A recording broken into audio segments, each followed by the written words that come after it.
ইয়াতাওয়াফাকুম বিল্লাইল, আল্লাহ পাক বলেন হুয়া, তিনি সেই সত্তা, আল্লাযী, যিনি, ইয়াতাওয়াফাকুম, তোমাদের মৃত্যু দান করেন, বিল্লাইল, রাতের বেলা। আল্লাহ পাক বলতেছেন ওয়াহুয়াল্লাযী ইয়াতাওয়াফাকুম বিল্লাইল, ওয়াহুয়া, তিনি সেই সত্তা, আল্লাযী, যিনি, ইয়াতাওয়াফাকুম, তোমাদের মৃত্যু দান করেন। কি দান করেন? বিল্লাইল। এই আয়াতের ব্যাখ্যা যায় সাহাবীগণ বলতেছেন, হুজুর, মানুষ তো রাতের বেলা মৃত্যুবরণ করে এবং দিনের বেলা অনেকজন মৃত্যুবরণ করে, আর আল্লাহ পাক যে বললেন রাতের বেলা মৃত্যুবরণ করে, মানুষ দিনের বেলাও তো মৃত্যুবরণ করে, এটা কেমন হয়ে গেল? আমাদেরকে ভালো করে বোঝাই দেন। সাহাবীদের আকীদা হলো সূরা রহমানের 4 নম্বর আয়াত।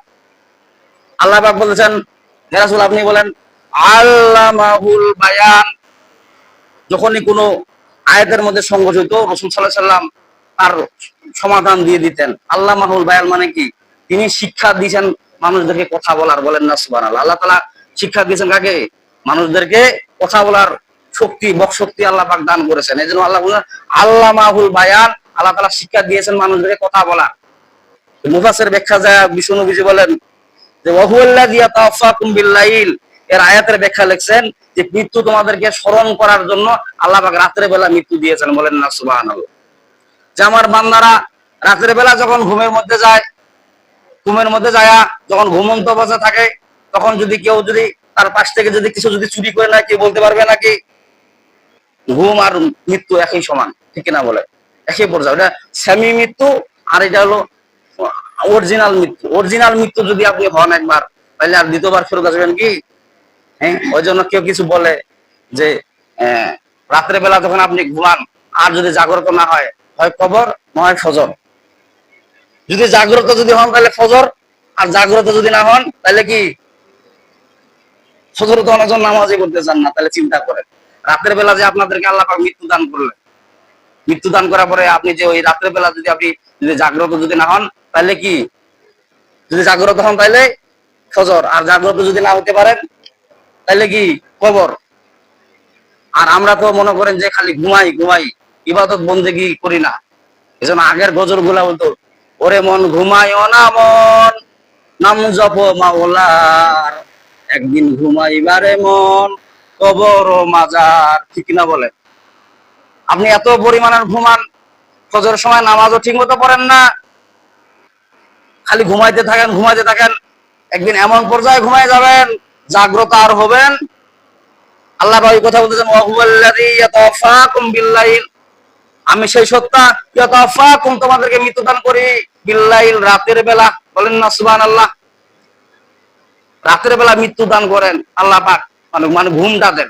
আপনি যে ঘুমের দোয়া পড়েন, বলেন দেখি ঘুমের মধ্যে কি দোয়া পড়েন? আল্লাহুম্মা বিসমিকা আমুতু আহইয়া, জানেন না মনে হয় নাকি? এই দোয়া পড়ে ঘুমান না? আল্লাহুম্মা বিসমিকা আমুতু আহইয়া, তার মানে কি? আপনার নামে আমি মৃত্যুবরণ করি এবং আপনার নামে জাগ্রত হই, মানে জীবিত হই। আহইয়া মানে কি? জীবিত হই। জীবিত হওয়া মানে কি? জাগ্রত হওয়া। এই যে আপনি ঘুমের দোয়াটা যে পাঠ করলেন, আল্লাহর কাছে যে বললেন, এই কথাটা যে বললেন, এতে কি হয়ে যায়? আল্লাহ তাআলা খুশি হয়ে যান। আর বান্দা খালি ঘুমায়, মানে কোনো ঠিক নাই, সুন্নত তরিকাও ঘুমার কোনো মানে ভ্যালুয়েশন নাই, খাওয়ারও কোনো ভ্যালুয়েশন নাই, কিভাবে খায়, কিভাবে চলাফেরা করে, কোনো কিছু নাই, ঠিক কিনা বলে? কিন্তু আল্লাহ তাআলা যে রাতের বেলা মৃত্যু দান করে, আল্লাহ বলছেন ওয়াহুয়াল্লাযী ইয়াতাওয়াফাকুম বিল্লাইল, আমি সেই সত্তা, তোমাদেরকে রাতের বেলা মৃত্যু দান করি। তার মানে কি? ঘুম নামক নিয়ামত দান করি। আর ঘুম নামক নিয়ামত কেন দান করি? দিনের বেলা তুমি কাজকর্ম করো, দিনের বেলা কি করো? কাজকর্ম করো, শরীরের মধ্যে দুর্বল ভাব আসে, এই ক্লান্তি দুর্বল করার জন্য আমি রাতের বেলা তোমাদেরকে ঘুম দেই। বলেন না সুবহানাল্লাহ। ঘুম একটা এমন একটা নিয়ামত, আপনি টাকা দিয়া ফার্সিনাল, আপনি এই তুষক কিনতে পারবেন, লেপ কিনতে পারবেন, তারপরে কি আরাম আয়েশে থাকার জন্য আপনি অনেক কিছু টাকা পয়সা কিনতে পারবেন, কিন্তু ঘুম কিনতে অনেকজন ঘুমের ওষুধ খায়ও ঘুম ধরে না। আর আরেকজন মনে ইট আছে না, ইট মাথার উপর দিয়া দেখবেন সুন্দর ঘুম হইতেছে। তার মানে কি? ঘুম একটা নিয়ামত, অশেষ নিয়ামত আল্লাহ পাক। এই যে ঘুমটা, এটা কি অশেষ নিয়ামত। ঘুম যদি আপনার ঠিক থাকে তাহলে কি মাথা ঠিক থাকবে, আর যদি ঘুম ঠিক না থাকে তাহলে কি একটা লোক পাগলের মতো হয়ে যায়, ঘুম না ঠিক মতো হওয়ার কারণে শরীর স্বাস্থ্য খারাপ হয়ে যায়। এজন্য আল্লাহ পাক বলেন ঘুম নামক নিয়ামত রাতের বেলা আমি দান করি। দিনের বেলা কাজকর্ম করে বান্দা ক্লান্ত ভাব দূর করার জন্য আমি রাতের বেলা ঘুম দান করি। বলেন না সুবহানাল্লাহ। বিশ্বনবী যে হাদিসের মধ্যে বলেন, বুখারী মুসলিমের মধ্যে হাদিসটা আছে যে 5টা বন্ধু সাথে করে নিয়ে তোমরা কবরে যাও, বলেন না সুবহানাল্লাহ। 5টা বন্ধু কবরের মধ্যে তোমরা সঙ্গী করে নিয়ে যাইও, ধন দৌলত টাকা পয়সা নিয়ে যাইও না। তার মানে কি, ধন দৌলত টাকা পয়সা নিয়ে যাও বলতে কি ওগুলার গুনাহ মাথায় নিয়ে যাইও না, 5টা বন্ধু কবরের মধ্যে নিয়ে যাইও, বলেন না সুবহানাল্লাহ। বিশ্বনবী যে হাদিসের মধ্যে বলেন, 1 নাম্বার বন্ধু কেবলমাত্র আমাকে বানাইও, বলেন না সুবহানাল্লাহ। 2 নাম্বার বন্ধু কি? 2 নাম্বার বন্ধু হলো কোরআন শরীফ। আল্লাহু আকবার। আমরা তো অনেকজন কোরআন পড়তেই ভালো করে পারেন না, কোরআন শরীফ হলো 2 নাম্বার বন্ধু। 3 নাম্বার বন্ধু কি? নামাজ, ডান পাশে নামাজ। 4 নাম্বার হলো রোজা। 5 নাম্বার হলো দান সদকা। এই 5টা বন্ধু কবরে নিয়ে ঢুকিও, বলেন না সুবহানাল্লাহ। কোরআন থাকবে মাথার কাছে, ডান পাশে থাকবে নামাজ, বাম পাশে থাকবে রোজা, আর পায়ের মধ্যে থাকবে দান সদকা গুলো। আপনি যত রকমের দান সদকা করেছেন সেগুলো আপনার পায়ের কাছে থাকবে। যখন মুনকার নাকির আপনার কবরের মধ্যে সওয়াল করার জন্য আসবে, তখন মাথার কাছে যাবে, মাথার কাছে কোরআন একটা আকৃতি রূপ ধারণ করবে, মানুষের রূপ ধারণ করবে, বলেন না সুবহানাল্লাহ। কোরআন বলে ডর না, এখানে আসবেন না। আর কি, এখানে কোনো প্রশ্ন চলবে না। তার মানে কি, আমি কোরআন তার বন্ধু হয়ে গেছি, বলেন না সুবহানাল্লাহ। কারণ দুনিয়ার মধ্যে সে কত হামলা মামলা জরিমানা করেছে এই কোরআনের জন্য, বলেন না সুবহানাল্লাহ। কোরআনের আইন নিয়ম কারণ বাস্তবায়ন করার জন্য সে পথে ঘাটে ঘাটে মানুষের সাথে অসম্মানী হয়েছে, মানুষ ওকে অসম্মানী করেছে, বেইজ্জত করেছে। তারপর কোরআন থেকে পিছপা, কোরআনের হক কথা বলার কারণে অনেক আলেম ওলামার প্রতি নির্যাতন জুলুম সহ্য করেছে। এখন আর আমি কোরআন, তুমি কি প্রশ্ন করবা আমাকে প্রশ্ন করো, আমি আর উত্তর দিয়া দিব, বলেন না সুবহানাল্লাহ। এইটা আবার কেমন কথাবার্তা? হ্যাঁ, তারপর মাথার বগলে যখন পাবেন ঠাই পাবে না, তখন বোঝাবে কি ডান পাশে নামাজ বাধা দিবে যে এই লোকটা ফজরের নামাজ, জোহরের নামাজ, আসরের নামাজ, মাগরিবের নামাজ, এশার নামাজ জামাতে করেছে, যত ব্যস্ততার মধ্যে থাকছে, তারপর নামাজ কোনোদিন পিছপা হয় নাই, বলেন না সুবহানাল্লাহ। তার মানে কি, আমি নামাজ বাধা দিচ্ছি, কি প্রশ্ন করার আছে আমাকে প্রশ্ন করো, বলেন না সুবহানাল্লাহ। বাম পাশে যাবে রোজা, বাম পাশে কি রোজা বলবে যে সে আমাকে দুনিয়া যখন চলাফেরা করেছে আমাকে কোনোদিন মনে করে নাই বোঝা, আমি ছিলাম সেই শ্রেষ্ঠ রোজা, বলেন না সুবহানাল্লাহ। আমি শ্রেষ্ঠ রোজা ছিলাম, সে আমাকে কোনোদিন বোঝা মনে করে নেই, রোজা রোজাই মনে করে চলেছি। তার মানে কি, কি প্রশ্ন করার আছে আমাকে প্রশ্ন করো, আমি উত্তর দিয়ে দিব, বলেন না সুবহানাল্লাহ। তারপরে যাবে পায়ের কাছে, আর কি পায়ের কাছে যাবে দান সদকা গুলা বলবে যে লোকটা 10 টাকা পাইলে 2 টাকা মসজিদে দান করতো, 8 টাকা পরিবারের জন্য খরচ নিয়ে যেত, বলেন না সুবহানাল্লাহ। আর 10 টাকা এলে আসে 10 টাকা, আর কি কয় টাকা দিব আমি, 10 টাকা তো বাজারে খাইতে। এমনি বাজারের মধ্যে দেখেন বিড়ি পান সিগারেট খাইতে মনে করছে 50 টাকা চলে যায়, আর মসজিদে কোটার মধ্যে টাকা দিবার সময় এই টাকা দেওয়া যায় না। অথচ এই দান সদকা গুলো আপনার কবরের মধ্যে বাঁচাবে, আযাবের ফেরেশতা যখন আসবে এই দান সদকা গুলো আপনাকে, দান সদকা করলে কি হয় বলেন দেখি, আপনি বলেন দেখি, বা দান সদকা কি বলে? বাড়ির মধ্যে বালা মুসিবত আল্লাহ দুর্ভিত করে দেয়, বলেন না সুবহানাল্লাহ। যার বাড়ির মধ্যে যত রকমের বালা মুসিবত আছে, বুঝতে হবে এই লোকটা কৃপণ, দান করতে চায় না, ওই জন্য ওর বাড়ির মধ্যে বালা মুসিবত একটা দিতেই থাকে। কারণ দান সদকা হলো বাড়ির মধ্যে বালা মুসিবত দূর করার একটা মাধ্যম। যত পরিমাণের যে বান্দা যত পরিমাণ দান সদকা করে, তার বাড়ির মধ্যে বালা মুসিবত তত দূরীভূত হয়, বলেন না সুবহানাল্লাহ। যে রাত্রে বেলা আল্লাহ কি দান করেন বলেন দেখি বান্দাদেরকে? মৃত্যু দান করেন। কেন দান করেন? মৃত্যু দান করেন প্রতিনিয়ত বান্দাদেরকে মৃত্যুর কথা স্মরণ করার জন্য। আর আমরা তো মৃত্যুর কথা স্মরণই করি না। হুজুর আপনি কোন যে বয়ান করছেন, আমার রাতের বেলা ঘুমিয়ে ধরে না। ঘুম ধরবে কেমন করে? আপনি তো গজব নামার নিয়ামতের মধ্যে ডুবে আছেন, একটার উপরে একটা টেনশন মাথায়, ঘুম ধরবে কেমন করে? যার মাথায় প্রচুর পরিমাণে টেনশন, ওর কোনো ঘুম ধরে 1000 টাকার ট্যাবলেট খাইলেও ঘুম ধরে না। আরেকজন কথা, হুজুর ঘুম ধরে ঘুম ধরে কোন সময় বলছিলাম আপনি আজানটা দেন। তার মানে কি, ওই সময় শয়তান ওর শরীর টিপে দেয়, বলছে তুই আরামসে ঘুমা, তোর নামাজ পড়ার দরকার নাই। তার মানে কি, তুই কবর ফি সাবিলিল্লাহ বিনা হিসাবে জাহান্নামে যাবো। শয়তান বলে এটা কানের মধ্যে, কিন্তু আমরা বুঝতে পারি না, এই জন্য নামাজেরও কোনো খবর নেই। পরে আয়াতে আল্লাহ পাক বলেছেন ওয়ায়ালামু মা জারাহতুম বিন নাহারি সুম্মা ইয়াবআসুকুম ফীহি লিকাদা আজালুম মুসাম্মা সুম্মা ইলাইহি মারজিউকুম সুম্মা ইউনাব্বিউকুম বিমা কুনতুম তা'মালুন। আল্লাহু আকবার। আল্লাহ রাব্বুল আলামিন বলেন যে রাতের বেলা আমি তোমাদেরকে ঘুম দান করি, ওয়া ইয়ালামু মা জারাহতুম বিন নাহার, এবং দিনের বেলা তুমি কি অকর্ম করো আমি আল্লাহ পাক ওইটাও জানি। বলেন না সুবহানাল্লাহ। ওয়া ইয়ালামু মানে তিনি জানেন, এখানে মুজাররদ সিগা ব্যবহার করলেন, তিনি জানেন অথবা জানবেন, তার মানে কি রাতের বেলা আপনি থাকেন, দিনের বেলা কি করবেন না করবেন সেই ব্যাপারে খবর জানেন কে? আল্লাহ পাক বলছেন ওয়া ইয়ালামু মা জারাহতুম বিন নাহার, ওয়া ইয়ালামু তিনি জানেন মা জারাহতুম যাহা তোমরা অর্জন করো বিন নাহার দিনের বেলা। সুবহানাল্লাহ। দিনের বেলা তুমি কি অকর্ম করো না করো, মানুষকে মিথ্যা কথা বলো না কি বলো, এই ব্যাপারও খবর জানেন কে? পাশের লোকের সাথে আপনি মিথ্যা কথা বলেন, মানুষ জানুক আর না জানুক, কিন্তু খবর জানেন কে? আপনি কার জন্য ষড়যন্ত্র করেন, কার জন্য মামলা হামলা করেন, কাকে কটূক্তি করবেন, কাকে মারবেন, এই ব্যাপারও খবর জানেন কে?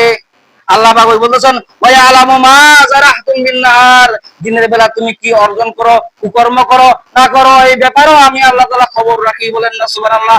খালি গজব দিবার সময় একটু হেলফেল করি, তার মানে কি সময় একটা মেনটেন করি। আল্লাহ পাক কথা বলতেছেন ফামাহিলুল কাফিরিনা আমহিলুম রুয়াইদা, আমি কাফেরদেরকে কিছু মহলত দেই, সুযোগ দেই যে তওবা তাইল পরে আমার আল্লাহর রাস্তা ফিরে আয়, আমি আল্লাহ তোকে মাফ করে দিব। বলেন না সুবহানাল্লাহ।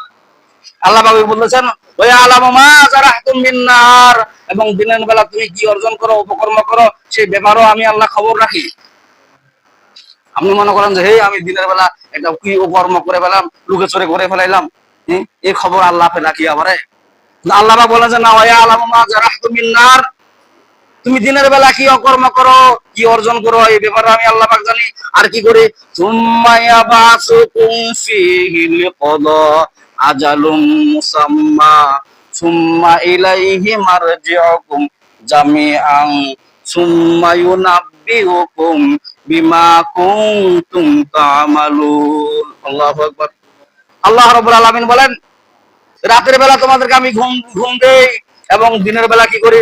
সুম্মা ইয়াবাসুকুম ফীহি লিকাদা আজালুম মুসাম্মা সুম্মা ইউবাসুকুম, তারপরে তোমাদেরকে আমি আল্লাহ পাক জাগ্রত করি। বলেন না সুবহানাল্লাহ। আল্লাহ পাক বলতেছেন যে রাতের বেলা আমি তোমাদেরকে ঘুম দান করি, ঘুম নামক নিয়ামত দান করি। দিনের বেলা যে পরিশ্রম করলা সেই পরিশ্রমটা, তার মানে গেলাম বিভাগ দূর করার জন্য ঘুম নামক নিয়ামত দান করি, এবং দিনের বেলা তুমি কি করবা না করবা, কি করো না করো, এই ব্যাপারও আমি আল্লাহ খবর রাখি। কিন্তু সুম্মা ইয়াবাসুকুম ফীহি লিকাদা আজালুম মুসাম্মা, তারপরে আমি তোমাদেরকে জাগ্রত করি। কি কারণে জাগ্রত করে? আল্লাহ পাক বলেন লিকাদা আজালুম মুসাম্মা, রাত দিন সমান করে 24 ঘন্টা সবাই নির্ধারিত করার জন্য। বলেন না সুবহানাল্লাহ। 365 দিন কি হয়? হ্যাঁ, 1 বছর। 7 দিনে কি হয়? 30 দিনে কি হয়? এই 30 দিন, 7 দিন, 365 দিন, এগুলো যদি আল্লাহ পাক যদি জাগ্রত না করে দিত, তাহলে তো আপনি নির্ধারিত হিসাব করতে। আল্লাহ পাক ওই কথা বলতেছেন সুম্মা ইয়াবাসুকুম ফীহি লিকাদা আজালুম মুসাম্মা, রাত দিন তোমার আয়ু পুরা করার জন্য আমি আল্লাহ পাক কি করি? সপ্তাহ দান করি, দৈনিক দান করি। বলেন না সুবহানাল্লাহ। আপনি মনে করতেছেন আমার বয়স 60 বছর, আমার বয়স মানে বাড়তেছে বাড়তেছে না, আপনার বয়স কমতেছে। আপনার আয়ু যদি 60 বছর থাকে, আজকের দিনটা যদি চলে যায়, তাহলে 59 বছর আপনি জীবিত থাকবেন। ঠিক কিনা বলেন? আপনার বয়স যদি 50 বছর থাকে, আজকের দিনটা যদি চলে যায়, তাহলে থাকবে কি 49 দিন। 1 সপ্তাহ এইভাবে চলে গেল, তার মানে কি 1 সপ্তাহ আপনার বয়স থেকে মাইনাস হয়ে গেল। হাসরের ময়দানে বিকাট, আর যখন আপনি কবর থেকে জাগ্রত হবেন, কবর থেকে জাগ্রত হওয়ার সময় বিকাট আকৃতির একটা লোক আপনার পাশে দাঁড়াবে। আপনি কোন সর্বনাশ, এমন আকৃতির লোক, যে আকৃতির লোক দেখলে আপনি ভয়তে থরথর করে কাঁপা শুরু করে দিবেন। জিজ্ঞাসা করবেন হুয়া, আপনি কে? মান, আপনি কে? মান আনতা, তুমি কে? ও চুপ করে থাকবে। আবার জিজ্ঞাসা করেন মান আনতা, তুমি কে? সে চুপ করে থাকবে। আবার জিজ্ঞাসা করেন মান আনতা, তুমি কে? সে চুপ করে থাকবে। যখন বারবার এভাবে প্রশ্ন করা হবে, সে বলে হুয়া বদ আমল, আমি তো তোমার বদ আমল। দুনিয়ার বুকে যখন চলাফেরা করেছো, তখন কি তোমার পিঠে আমার পিঠে তুমি বহন করে চলছিলা, তার মানে কি দুনিয়া যত রকম খারাপ কাজ করেছো আমার পিঠের উপর তুমি বহন করে চলছিলা। আজকে কিয়ামতের দিন আমি তোমার উপরে বহন করে কিয়ামতের ময়দানে যাবো, বলেন না নাউজুবিল্লাহ। ওই গরু সর্বনাশ, তার মধ্যে হ্যাঁ বলছে দুনিয়া যখন আমি জীবিত যখন তুমি জীবিত ছিলা, বাঁচে ছিলা, তখন কি করছিলা? তখন আমাকে আমার বহন করে নিয়ে তুমি বেড়াইছিলা। হম, আমার পিঠের উপর তুমি বহন করে বেড়াইছিলা, যত রকমের খারাপ কাজ কুকর্ম এগুলা তুমি বহন করে নিয়ে বেড়াইছিলা। আজকে তোমার উপর আমি বহন করে কিয়ামতের ময়দানে যাব, বলেন না নাউজুবিল্লাহ। তেমন যখন এই রূপ ধারণ করবেন, মানুষ ভয় আতঙ্ক হয়ে যাবে, সর্বনাশ করে না, তোমাকে আমি নিতে পারবো না, নিতেই হবে। আমি তোমার বদ আমল, তোমার সুদের আমল, তোমার ঘুষের আমল, মানুষকে ঠকানোর আমল, মানুষের নয়সয় করার আমল, মানুষের বিনা অপরাধে জরিমানার আমল, মানুষের জমি আত্মসাৎ করার আমল আছে না নাই? মানুষের জমি আত্মসাৎ করে খায় কলমের খোসা দিয়া, অন্যায় ভাবে মানুষের জোর জরিমানা করে, কোরআনে আলেমদেরকে হাকাও মিথ্যা মামলায় জড়িত করে, এগুলোর আমল। যখন এই সমস্ত বদ আমল যখন তার পাশে পিঠে হতে উপরে চড়তে যাবে, সে নিতে যাবে না, তখন ফেরেশতা আসবে, আসে বোঝাই আর উপর চড়, বলছে কি করছে তোকে বান দিয়ে পিঠে উপর চড়া, এত পরিমাণের বোঝা। ও দরকার কি করলে আমার ওইটা দরকার হলে কিয়ামতের ময়দানে পারবো না। বাস এই বদ আমল গুলো যখন তার পিঠের মধ্যে ভর করবে, তাকে যখন মাঠে নেওয়া হবে, তখন করবে হাই সর্বনাশ, আমি দুনিয়ার ইয়ালাইতা না, হাই আফসোস, হাই আফসোস, আমি যদি অন্যায়ের সাথে যদি মানুষের সাথে যদি অন্যায় না করতাম, আজকে এই বদ আমল আমার পিঠের মধ্যে। আল্লাহু আকবার, কেমন হয়ে যাবে তাহলে দেখেন। তারপরে আল্লাহ পাক বলতে সুম্মা ইলাইহি মারজিউকুম সুম্মা ইউনাব্বিউকুম বিমা কুনতুম তা'মালুন। সুম্মা ইলাইহি মারজিউকুম, অতঃপর আমি এই দিন বছর যখন তোমার আয়ু ফুরায়া যাবে, সুম্মা ইলাইহি মারজিউকুম, অতঃপর আমার কাছে তোমাকে ফেরত নিয়ে আসবো। তারপরে কি করব? সুম্মা ইউনাব্বিউকুম বিমা কুনতুম তা'মালুন, সুম্মা ইউনাব্বিউকুম, তারপরে তোমাকে আমি খবর দিব। কিসের খবর দিবে বলেন দেখি? দুনিয়ার মধ্যে যত রকম আকাম কুকাম করছেন, ভালো কাজ করলেও খবর দিবেন, খারাপ কাজ করলেও আল্লাহ বলতে বিমা কুনতুম তা'মালুন, ওই আমলের খবর দিব যে আমল তুমি দুনিয়ার মধ্যে করেছো, বলেন না সুবহানাল্লাহ। মুফাসসিরগণ ব্যাখ্যা লিখছেন, এই আয়াতের ব্যাখ্যা লিখছেন, দুনিয়ার মধ্যে যখন মানুষ যত রকমের আকাম কুকাম করে, সমস্ত আকাম এবং ভালো মন্দের খবর কিয়ামতের দিন আল্লাহ পাক তাকে দান করবেন। তা আল্লাহ পাক আমাদেরকে সবাইকে সঠিক সমর্থন করুক। ওয়া আখিরু আলহামদুলিল্লাহি রাব্বিল আলামিন। যাতে